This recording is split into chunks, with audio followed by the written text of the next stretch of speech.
Hello दोस्तों, स्वागत है आप सभी का हमारे यूट्यूब चैनल विधिकारी में।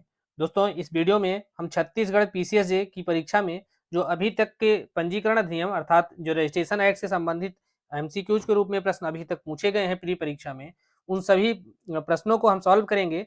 और इसके पहले के वीडियो में हमने जो है रजिस्ट्रेशन एक्ट को विस्तार से और एमसीक्यूज के रूप में पूरे एक्ट को समाहित करके डिस्कशन किया है। और आप अभी तक अगर उस वीडियो को नहीं देखे हैं तो उसको जरूर देखें। और इस वीडियो में हम केवल ऐसे ही प्रश्नों को ही हल करेंगे जो कि उस परीक्षा में पूछे गए हैं। तो अगर उन सारे और भी जो इम्पोर्टेंट प्रश्न हैं और उनकी व्याख्या सहित अगर आपको देखना है तो आप इसके पहले वाले वीडियो को हमारे चैनल विधिकारी पर जरूर देखिए। और इस वीडियो में शुरू करते हैं वीडियो को और देखते हैं कि अभी तक के किस प्रकार के प्रश्न जो है छत्तीसगढ़ पीसीएसजे की परीक्षा में रजिस्ट्रेशन एक्ट से पूछे गए हैं। तो 2011 के प्रश्नों को देखते हैं। तो पहला है, निम्न में से कौन से दस्तावेज पंजीयन अधिनियम अर्थात रजिस्ट्रेशन एक्ट 1908 के अंतर्गत आवश्यक रूप से पंजीकरण योग्य नहीं है। तो आप इस बात को ध्यान में रखें कि वहां पंजीयन अधिनियम या रजिस्ट्रीकरण अधिनियम या इस तरह से पूछा जाता है तो आपको कंफ्यूज होने की जरूरत नहीं है। अगर आप कहीं शब्दों से उलझते हैं तो आप तुरंत इंग्लिश वाला जो वर्जन है उसको देखें कि उसमें क्या दिया गया है। नहीं तो हिंदी में कई बार कंफ्यूजन हो जाती है और उसकी वजह से जो है आते हुए प्रश्न गलत हो जाते हैं। तो यह पहला प्रश्न है कि पंजीकरण अधिनियम के अंतर्गत आवश्यक रूप से पंजीकरण योग्य इसमें कौन नहीं है। तो इसमें से मेहर एवज में जो दान है और हिबा बिल एवज है, यह आवश्यक रूप से पंजीकरण योग्य नहीं है। तो इस प्रकार से जो ग वाला विकल्प है यही सही है। नेक्स्ट है धारा 25, पंजीकरण अधिनियम के अंतर्गत दस्तावेज प्रस्तुतिकरण में विलंब अगर होता है तो उस विलंब को क्षमा करने का अधिकार किसके पास होता है।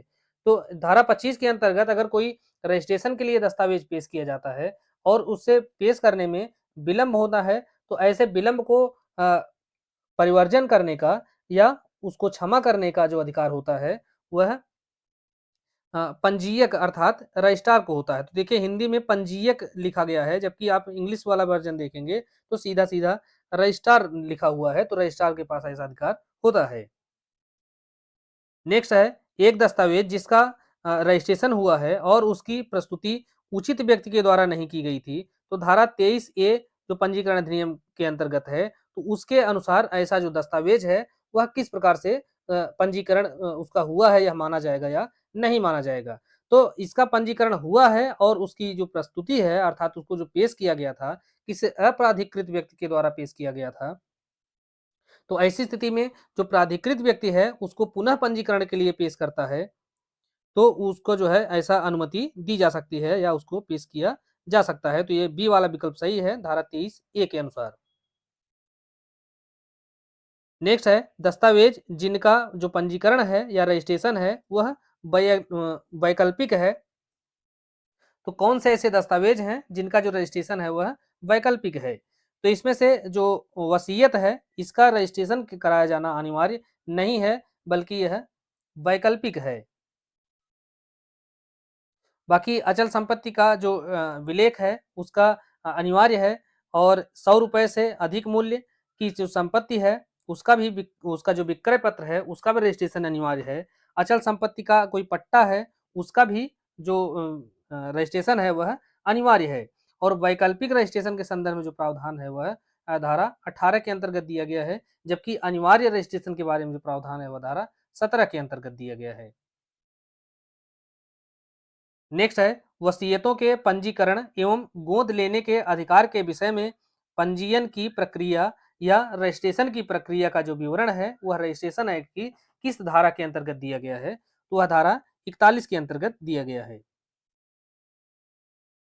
नेक्स्ट है, वे दस्तावेज जिनका रजिस्ट्रेशन वैकल्पिक है वह किस धारा के अंतर्गत वर्णित किए गए हैं। तो जिनका रजिस्ट्रेशन वैकल्पिक है उसके बारे में जो प्रावधान है वह रजिस्ट्रेशन एक्ट की धारा 18 के अंतर्गत दिया गया है और धारा 17 के अंतर्गत अनिवार्य जो रजिस्ट्रेशन है उसके बारे में प्रावधान किया गया है। नेक्स्ट है, यदि रजिस्ट्रेशन के लिए उपस्थित किया गया दस्तावेज ऐसी भाषा में है जिसे जो रजिस्ट्रेशन अधिकारी है वह नहीं समझता है और जो उस जिले में सामान्यतः प्रयोग नहीं की जाती है, तो ऐसी स्थिति में जो रजिस्ट्रेशन अधिकारी है उसका क्या कर्तव्य है, तो वह क्या करेगा। तो वह जो है जब तक कि उसे उस जिले में सामान्य रूप से प्रयोग की जाने वाली भाषा में सही अनुवाद के साथ और उसकी प्रति के साथ उसको नहीं पेश किया जाता है, तब तक वह उसका रजिस्ट्रेशन करने से इनकार कर देगा। अर्थात ये जो पहला विकल्प है यही सही है और इसके संदर्भ में जो प्रावधान है वो धारा 19 के अंतर्गत दिया गया है। नेक्स्ट है, रजिस्ट्रेशन एक्ट में फोटोग्राफ इत्यादि को अनिवार्य रूप से चिपकाने हेतु जो प्रावधान है वह कब अंतस्थापित किया गया है? तो यह जो प्रावधान है वह धारा 32A के द्वारा जो है इसको अंतस्थापित किया गया है और धारा 32A के तहत फोटोग्राफ और जो थंब इम्प्रेशन है या अंगुली चिन्ह है उसको जो है अनिवार्य कर दिया गया है किसी जो डॉक्यूमेंट है जिसका रजिस्ट्रेशन कराया जाना है। तो इसे जो है वर्ष 2001 का केंद्रीय अधिनियम है, इसके द्वारा इसको अनिवार्य किया गया है। नेक्स्ट है, एक इच्छा पत्र को या वसीयत को पंजीकरण हेतु उपस्थित किया जा सकता है। तो इच्छा पत्र या वसीयत को जो रजिस्ट्रेशन के लिए उपस्थित किए जाने के संदर्भ में जो प्रावधान है वह धारा 27 के अंतर्गत दिया गया है और इसे किसी भी समय जो है उसको रजिस्ट्रेशन के लिए पेश किया जा सकता है। यहाँ पर 4 महीने का जो वो टाइम बाउंड है वह लागू नहीं होता, क्योंकि अन्य जो डॉक्यूमेंट हैं उनको लिखे जाने की तारीख से 4 महीने के भीतर जो है उसको रजिस्ट्रेशन के लिए पेश किया जाना अनिवार्य होता है। नेक्स्ट है, रजिस्ट्रीकरण एवं अन्य संबंधित विधियां संशोधन अधिनियम 2001 के पश्चात रजिस्ट्रीकरण अधिनियम के द्वारा रजिस्ट्रीकृत किए जाने के लिए अपेक्षित अरजिस्ट्रीकृत दस्तावेज के संदर्भ में निम्नलिखित में से कौन सा कथन सही नहीं है? तो इस प्रकार से जो अरजिस्ट्रीकृत या रजिस्ट्रीकृत हिंदी इंग्लिश मिला के यहाँ पे शब्दों का प्रयोग किया जाता है, तो आपको उसको देख के कंफ्यूज नहीं होना है। यह जो प्रश्न है वह 2012 में पूछा गया है। इसी प्रकार के प्रश्न जो है वहाँ घुमा फिरा के पूछ लिए जाते हैं, जिसमें कई बार कन्फ्यूजन भी हो जाता है। तो अब हम देखते हैं कि इसमें क्या पूछा गया है। तो यह जो प्रश्न है यह धारा 49 से संबंधित है और इसमें पूछा गया है कि कौन सा कथन सही नहीं है। तो धारा 49 के अनुसार पहला विकल्प जो है कि यह ऐसे किसी संपार्श्विक संव्यवहार की साक्ष्य के रूप में इसे लिया जा सकता है जो कि रजिस्ट्रीकृत या रजिस्टर्ड लिखत के द्वारा दिया जाना अपेक्षित नहीं है। तो यह विकल्प सही है। दूसरा है कि यह विनिर्दिष्ट अंतोष अधिनियम के अध्याय 2 के अधीन विनिर्दिष्ट पालन हेतु बाद में संविदा की साक्ष्य के रूप में भी लिया जा सकता है। तो यह भी सही है। लेकिन यह जो तीसरा विकल्प है ग वाला, यही सही नहीं है कि यह टीपीए की धारा 53A के प्रयोजनों के लिए संविदा के भागतः पालन की साक्ष्य के रूप में लिया जा सकता है। तो यही जो विकल्प है यही सही नहीं है, बाकी क और ख दोनों सही हैं। नेक्स्ट है, दस्तावेजों के रजिस्ट्रेशन हेतु देय फीस किसके द्वारा नियत की जाती है? तो फीस जो है इसका निर्धारण धारा 78 के तहत राज्य सरकार के द्वारा किया जाता है कि किसी जो डॉक्यूमेंट है अगर उसका रजिस्ट्रेशन कराया जा रहा है तो उसके समय उसकी फीस कितनी होगी। नेक्स्ट है, रजिस्ट्रेशन एक्ट के अंतर्गत निबंधन के इंस्पेक्टर जनरल अर्थात जो इंस्पेक्टर जनरल ऑफ रजिस्ट्रेशन है, तो इनकी नियुक्ति के बारे में पूछा गया है कि इनकी नियुक्ति किसके द्वारा की जाती है। तो इनकी नियुक्ति के संदर्भ में जो प्रावधान है वह धारा 3 के अंतर्गत दिया गया है और इनकी नियुक्ति जो है वह राज्य सरकार के द्वारा की जाती है। नेक्स्ट है, जब किसी जिले के रजिस्ट्रार का पद अस्थायी रूप से रिक्त है तो अस्थायी व्यवस्था होने से पहले तक किसी व्यक्ति को रजिस्ट्रार का के रूप में कार्यभार सौंपने का अधिकार जो है यह किसके पास है? तो जो पंजीकरण महानिरीक्षक होता है ऐसा जो अधिकार है उसी के पास होता है, अर्थात इंस्पेक्टर जनरल ऑफ रजिस्ट्रेशन जिसे पंजीकरण महानिरीक्षक होता कहा जाता है, यही किसी रजिस्ट्रार का पद अस्थायी रूप से अगर रिक्त है तो यही जो है किसी व्यक्ति को रजिस्ट्रार के रूप में नियुक्त कर सकते हैं। अगर ये ऐसा नहीं करते हैं तो ऐसी स्थिति में जो उस जिले का जिला न्यायाधीश होगा वह रजिस्ट्रार के रूप में कार्य करेगा जब तक कि उस पर कोई अस्थायी रूप से जो रजिस्ट्रार है उसकी नियुक्ति नहीं हो जाती है। और इसके संदर्भ में जो प्रावधान है वह धारा 10 के अंतर्गत दिया गया है। नेक्स्ट है, रजिस्ट्रेशन एक्ट की धारा 16A को कब जोड़ा गया? तो धारा 16A और प्लस धारा 32A इन दो धाराओं को वर्ष 2001 में जोड़ा गया है। नेक्स्ट है, रजिस्ट्रेशन एक्ट की धारा 17 में उपबंधित किया गया है। तो धारा 17 के अंतर्गत क्या उपबंधित किया गया है? तो धारा 17 के अंतर्गत जो दस्तावेज हैं जिनका पंजीकरण अनिवार्य है, इसके बारे में प्रावधान किया गया है, और पंजीकरण जिनका पंजीकरण वैकल्पिक है, ऐसे दस्तावेजों के बारे में प्रावधान धारा 18 के अंतर्गत दिया गया है। नेक्स्ट है, रजिस्ट्रेशन एक्ट में कुछ दस्तावेजों के पुनः पंजीकरण का प्रावधान किया गया है। तो ऐसा जो प्रावधान है वह किस धारा के अंतर्गत दिया गया है? तो यह प्रावधान धारा 23A के अंतर्गत दिया गया है। और किन स्थितियों में पुनः पंजीकरण कराना आवश्यक होगा और उसका क्या प्रभाव होगा, या ऐसे जब पुनः पंजीकरण कराया जाता है तो उस डॉक्यूमेंट को कब से परिवर्तित माना जाएगा, तो इसके संदर्भ में जो प्रावधान है धारा 23 के अंतर्गत दिया गया है। और हमने पिछले वीडियो में हमने इसके बारे में विस्तार से डिस्कशन किया है और समझाया है। तो आप अगर उस वीडियो को देखने के बाद इसको देखते हैं तो वहां पर जो सारी चीजें जो है वो क्लियर हो जाएंगी, किसी भी प्रकार का आपको कंफ्यूजन नहीं रहेगा। उसमें लगभग हमने पूरे बेयर एक्ट को शामिल किया है, जो कि आपको समझने में बहुत आसानी होगी और पूरा जो यह अधिनियम है वो आसानी से समझ में आ जाएगा। उसको देखने के बाद अगर आप इस वीडियो को देखते हैं तो निसंदेह यह जो बहुत जल्दी से आप इसको देख पाएंगे और चीजों को आसानी से समझ पाएंगे। नेक्स्ट क्वेश्चन है, निम्नलिखित में से किसे पंजीकरण अधिनियम की सीमा से मुक्त रखा गया है? तो यह जो प्रश्न है 2015 में पूछा गया है छत्तीसगढ़ पीसीएसजे की, और यह प्रश्न जो है धारा 90 से संबंधित है। तो यहाँ पर पूछा गया है कि ये जो है पंजीकरण अधिनियम की सीमा से मुक्त रखा गया है, तो ये कौन कौन से प्रावधान हैं? तो पहला है भू राजस्व की बंदोबस्त से या भू राजस्व की जो व्यवस्था है उससे जुड़े किसी अधिकारी के द्वारा जारी किया गया दस्तावेज, और जो दस्तावेज जो बंदोबस्त के रिकॉर्ड का एक भाग है, तो इसे जो है वह रजिस्ट्रेशन एक्ट की जो सीमा है उससे मुक्त रखा गया है।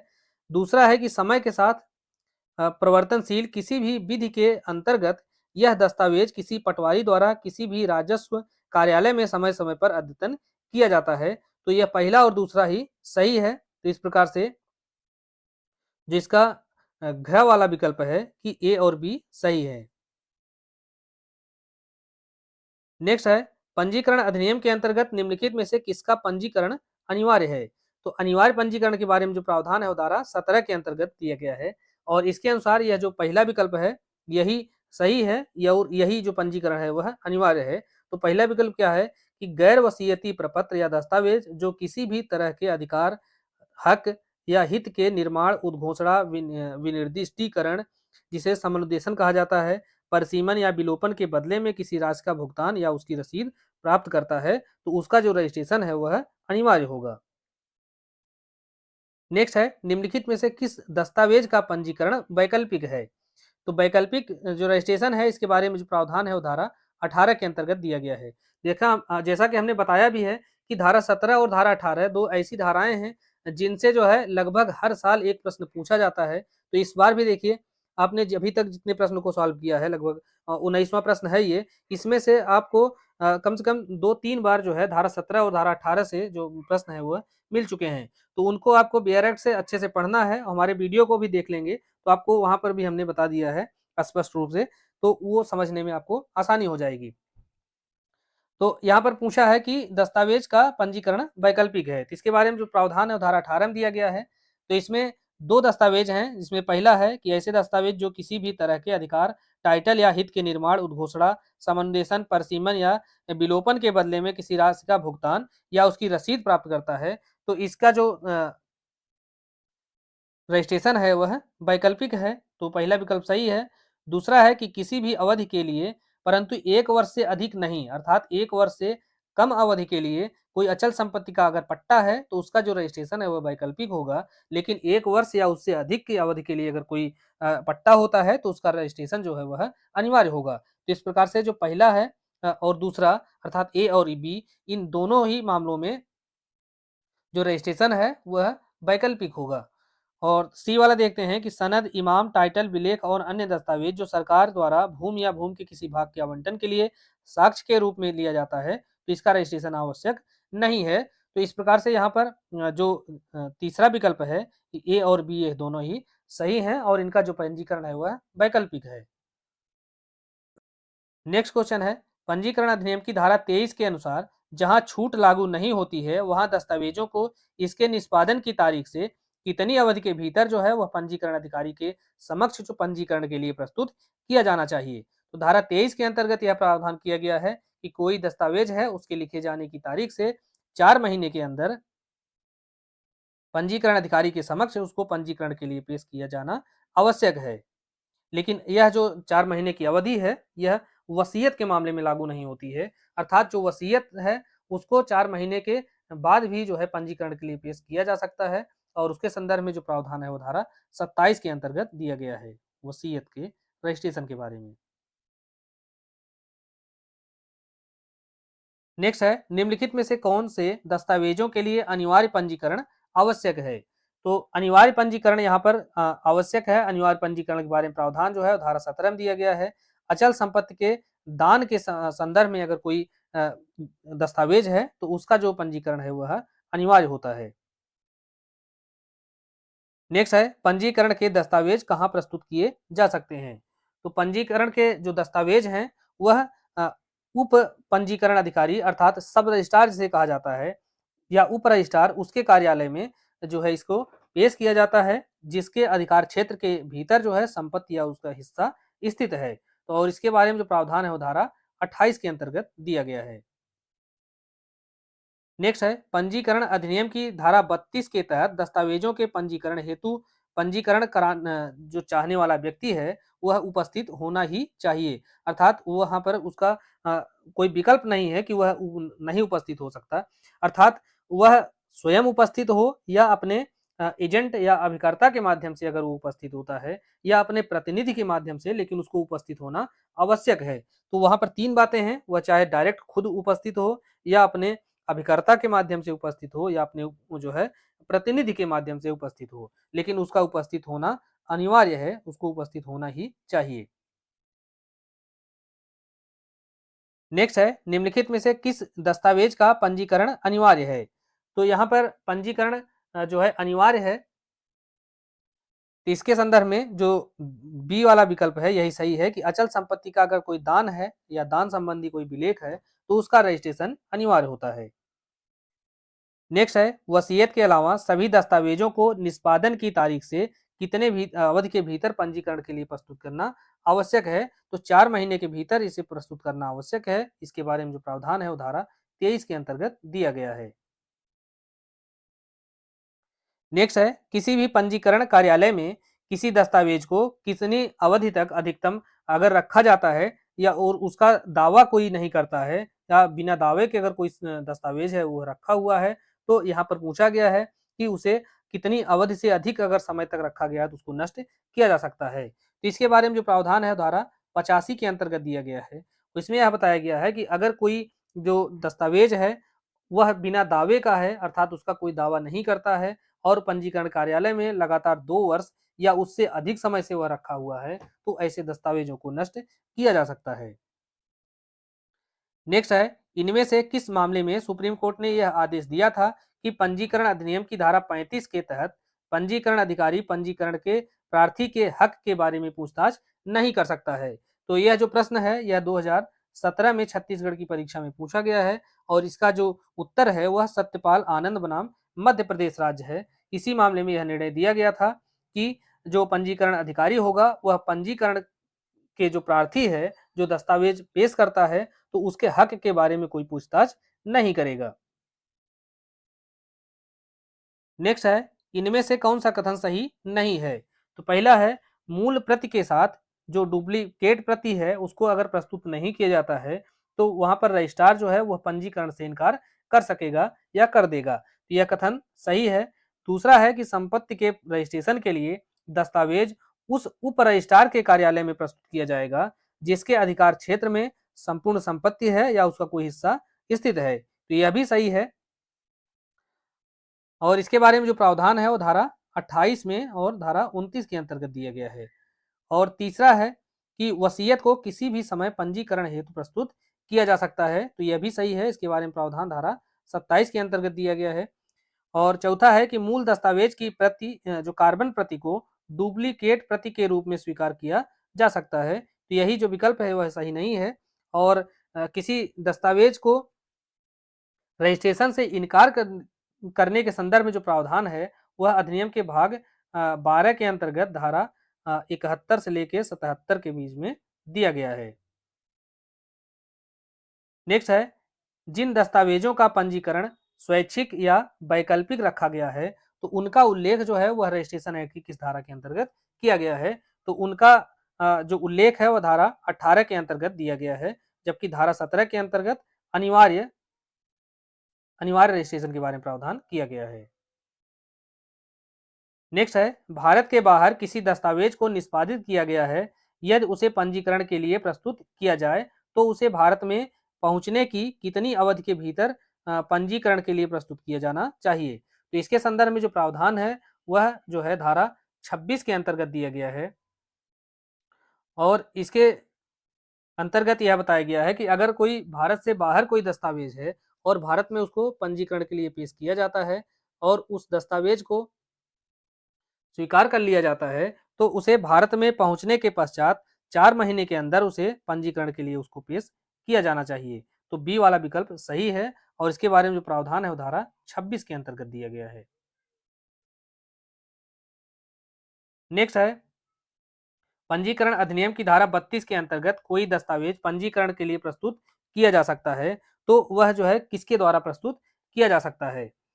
तो इसके बारे में जो प्रावधान है वह धारा 32 के अंतर्गत दिया गया है, और 32 के अंतर्गत जैसा हमने बताया कि 3 व्यक्तियों के द्वारा जो है दस्तावेज को पेश किया जा सकता है।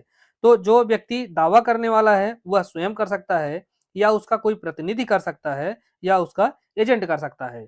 अर्थात स्वयं उस व्यक्ति के द्वारा, उसके प्रतिनिधि के द्वारा, और वैध मुख्तारनामा के आधार पर किसी एजेंट के द्वारा, तो इनमें से किसी के भी द्वारा उसको जो है दस्तावेज को रजिस्ट्रेशन के लिए पेश किया जा सकता है।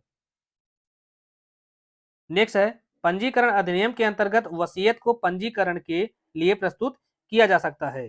तो वसीयत को जो है किसी भी समय प्रस्तुत किया जा सकता है। इसके मामले में यह 4 माह का नियम लागू नहीं होता, और इसके बारे में जो प्रावधान है वो धारा 27 के अंतर्गत दिया गया है। नेक्स्ट है, पंजीकरण अधिनियम के अंतर्गत पुनः पंजीकरण पर रजिस्ट्री प्रभावशील होगी। तो इसके बारे में जो प्रावधान है वो धारा 23 ए के अंतर्गत 23 ए में पुनः पंजीकरण के संदर्भ में प्रावधान किया गया है। तो इस प्रकार से जब पुनः पंजीकरण किया जाता है, तो वह जो पंजीकरण है, पुनः पंजीकरण, वह कब से प्रभावशील माना जाएगा, तो वह जो मूल रजिस्ट्री हुई थी या मूल पंजीकरण हुआ था, तो उसी दिन से उसको प्रभाव में माना जाएगा। नेक्स्ट है, पंजीकरण अधिनियम के प्रावधानों के अंतर्गत निम्न में से किस दस्तावेज का पंजीकरण अनिवार्य है। तो इसमें से जो है अचल संपत्ति का अगर कोई दान है तो उसका पंजीकरण कराया जाना अनिवार्य है। इसके बारे में प्रावधान जो है वो धारा 17 के अंतर्गत दिया गया है। नेक्स्ट है, पंजीकरण अधिनियम की धारा 17 निम्नलिखित प्रावधान करता है। तो धारा 17 के अंतर्गत क्या प्रावधान किया गया है, तो 17 में यह प्रावधान किया गया है कि ऐसे दस्तावेज जिनका पंजीकरण कराया जाना अनिवार्य है, तो यही प्रावधान जो है धारा 17 के अंतर्गत किया गया है। और पंजीकरण जो वैकल्पिक है इनके बारे में प्रावधान जो है धारा 18 के अंतर्गत किया गया है। नेक्स्ट है, अचल संपत्ति को पंजीकरण अधिनियम की किस धारा में परिभाषित किया गया है। तो अचल संपत्ति की जो परिभाषा है वह जो है धारा 2 के खंड 6 के अंतर्गत दिया गया है। और अचल संपत्ति क्या है, कौन कौन सी अचल संपत्तियां होंगी, अब हमारा जब पिछला वीडियो देखेंगे जिसमें हमने पूरे बेयरेट को कवर किया है, तो वहां पर चल संपत्ति, अचल संपत्ति को हमने विस्तार से कवर किया है। और चल संपत्ति की बात करेंगे तो चल संपत्ति की जो परिभाषा है धारा 2 खंड 9 के अंतर्गत दी गई है, या जंगम संपत्ति से कहते हैं, और अचल संपत्ति को अस्थावर संपत्ति कहा जाता है। नेक्स्ट है, पंजीकरण अधिनियम की धारा 16 ए को कब जोड़ा गया। तो जैसा कि हमने पिछले वीडियो में बताया था कि धारा 16 ए और धारा 32 ए, इन दोनों ही धाराओं को वर्ष 2001 में जोड़ा गया है। नेक्स्ट है, पंजीकरण अधिकारी के द्वारा पंजीकरण के पूर्व जांच से संबंधित जो प्रावधान है वह किस धारा के अंतर्गत किया गया है। तो पंजीकरण कराए जाने से पहले जो पंजीकरण अधिकारी है वह कुछ जांच करते हैं, और इसके संदर्भ में जो प्रावधान है धारा 34 के अंतर्गत दिया गया है। और जांच करते हैं वो पूरी प्रक्रिया क्या होगी, पिछला वीडियो देखेंगे तो उसमें चीजें क्लियर हो जाएंगी। नेक्स्ट है, जब किसी जिले के रजिस्ट्रार का पद अस्थायी रूप से रिक्त हो तो ऐसी रिक्ति भरने तक किसी व्यक्ति को रजिस्ट्रार नियुक्त करने का अधिकार होता है। तो ऐसा जो अधिकार है वह पंजीकरण महानिरीक्षक के पास होता है। अगर पंजीकरण महानिरीक्षक ऐसा नहीं करते हैं तो जो है उस जिले का जो न्यायाधीश होगा वह उस पंजीकरण अधिकारी के रूप में या रजिस्ट्रार के रूप में कार्य करेगा। इसके संदर्भ में जो प्रावधान है वह धारा 10 के अंतर्गत दिया गया है। नेक्स्ट है, निम्नलिखित में से किस दस्तावेज को किसी भी समय पंजीकरण के लिए पेश किया जा सकता है? तो किसी दस्तावेज को किसी भी समय पेश किया जा सकता है वसीयत को, और इसको जो चूंकि किसी भी दस्तावेज को पेश करने की एक अवधि बताई गई है कि 4 महीने के अंदर ही उसको पेश किया जाना चाहिए रजिस्ट्रेशन के लिए, लेकिन इसका अपवाद जो है वह धारा 27 के अंतर्गत बताया गया है। और धारा 27 में जो है वसीयत के रजिस्ट्रेशन के बारे में प्रावधान किया गया है कि वसीयत को किसी भी समय जो है रजिस्ट्रेशन के लिए पेश किया जा सकता है। नेक्स्ट क्वेश्चन है, पंजीकरण अधिनियम के किस भाग में निष्पादी और साक्षियों की उपस्थिति के संदर्भ में प्रावधान किया गया है? तो इसके संदर्भ में जो प्रावधान है वह भाग 7 के अंतर्गत किया गया है। तो दोस्तों इस प्रकार से हमने शुरू से लेके वर्ष 2022 तक के जो भी छत्तीसगढ़ पीसीएसजे के जो परीक्षाएं हुई हैं उनमें रजिस्ट्रेशन एक्ट से जितने प्रश्न पूछे गए हैं उन सभी प्रश्नों को सॉल्व किया है इस वीडियो के माध्यम से। और पूरा विश्वास है कि यह जो वीडियो है ये दोनों वीडियो, एक ये और एक इसके पहले वाला, इन दोनों ही वीडियो को अगर आप अच्छे से देखेंगे, उनको समझेंगे, साथ में वेयर एक्ट रखेंगे, तो किसी भी प्रकार की कोई कंफ्यूजन नहीं रह जाएगी और आप 5 में से कम 4 क्वेश्चन वहाँ पे सही करके आएंगे। और हम अब इसके बाद जो है अब जो वहाँ के लोकल लॉ हैं और उन पर जो है वीडियो आपको जल्दी हम प्रोवाइड कराएंगे। तब तक आप चैनल पर बने रहिए और अभी तक सब्सक्राइब नहीं किए हैं तो इसको प्लीज़ सब्सक्राइब कीजिए और इसके बारे में अपने दोस्तों को भी बताइए। मिलते हैं नेक्स्ट वीडियो में। धन्यवाद।